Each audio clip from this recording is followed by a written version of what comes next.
রাগ দেখিয়ে কাউকে বাই বলার পরেও তার কাছ থেকে রিপ্লাই পাওয়ার জন্য অপেক্ষা করার নামই হয়তো ভালোবাসা।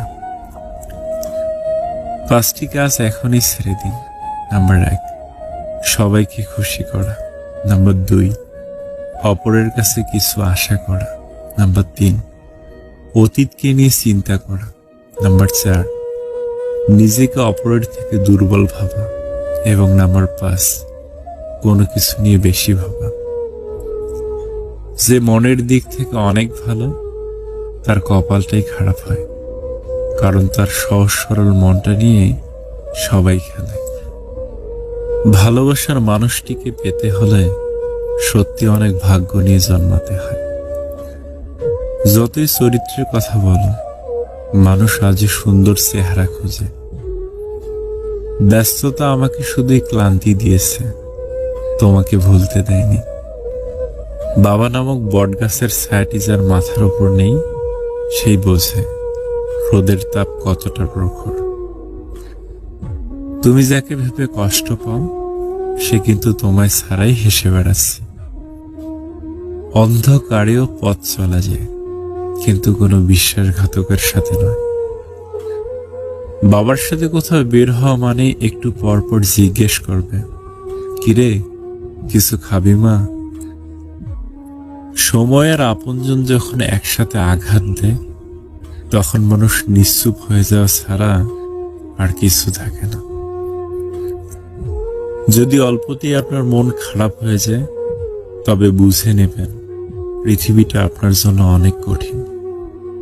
নিকট আত্মীয় বলে কিছু হয় না। ভালোবাসার মনের মিল থাকলে অনেক দূরের মানুষও কাছের মনে হয়। একদিন এক সন্ন্যাসীকে তার শিষ্য জিজ্ঞেস করলেন, বাবা আপনি এত মহান, এত বড় হয়ে নিচে বসেন কেন? সন্ন্যাসী মৃদু হেসে বলেছিলেন, নিচে বসে থাকা মানুষের কখনো নিচে পড়ে যাওয়ার ভয় থাকে না।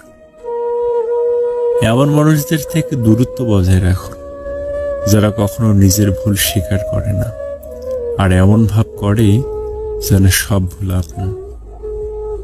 পৃথিবীতে নিজেকে নিয়ে ভালো থাকতে চাইলে স্বার্থপর হতে হবে, আর মানুষের মাঝে ভালো থাকতে চাইলে আপনাকে নিঃস্বার্থ হতে হবে। পিছনে বদনাম করে সামনে এসে আন্তরিকতা দেখানো মানুষগুলো থেকে দূরে থাকাই উত্তম। এরা প্রকাশ্য শত্রুর চাইতেও ভয়ঙ্কর। সুন্দরী মেয়েরা অহংকারী হয় কেন?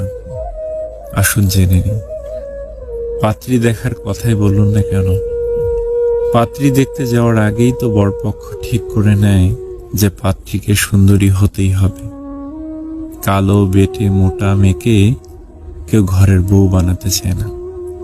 তারপর নাটক, উপন্যাস বা সিনেমায় আমরা দেখি, নায়ক যাকে দেখে ক্রাশ খায়, সে তো হলো অপরূপ সৌন্দর্যের অধিকারিণী নায়িকা। অথচ কোনো কালো বেটে মোটা কুশ্রী মেয়েকে দেখে কোনো ছেলে প্রেমে পড়ে না। এমনকি অনেক সময় চাকরির বাজারেও কালো মেয়েরা পিছিয়ে পড়ে। বিভিন্ন সাবান, ফেসওয়াশ বা সৌন্দর্য সামগ্রীর বিজ্ঞাপনেও সুন্দরী মেয়েদেরই জয় জয়কার দেখানো হয়। পৃথিবীতে সুন্দরী মেয়েদের ডিমান্ড বেশি, আর এই বৈষম্যের জন্যই সুন্দরী মেয়েদের অহংকারী হওয়াটা আমার কাছে স্বাভাবিক মনে হয়। তবে সব সুন্দরী মেয়ে কিন্তু আবার অহংকারী না। এটা যার যার পার্সোনালিটির ওপর ডিপেন্ড করে। ছোট ছোট ভুল থেকে শিক্ষা নিতে শিখুন। মনে রাখবেন, হোঁচট সবসময় ছোট ছোট পাথরের সাথেই লাগে, পাহাড়ের সাথে নয়। প্রয়োজন শেষ হলে বিরক্ত তাকে লাগবেই, হোক সেটা বন্ধুত্ব কিংবা ভালোবাসা। স্বপ্ন সেটাই যা তোমাকে ঘুমাতে দেয় না, আপন তারাই যারা তোমাকে কাঁদতে দেয় না।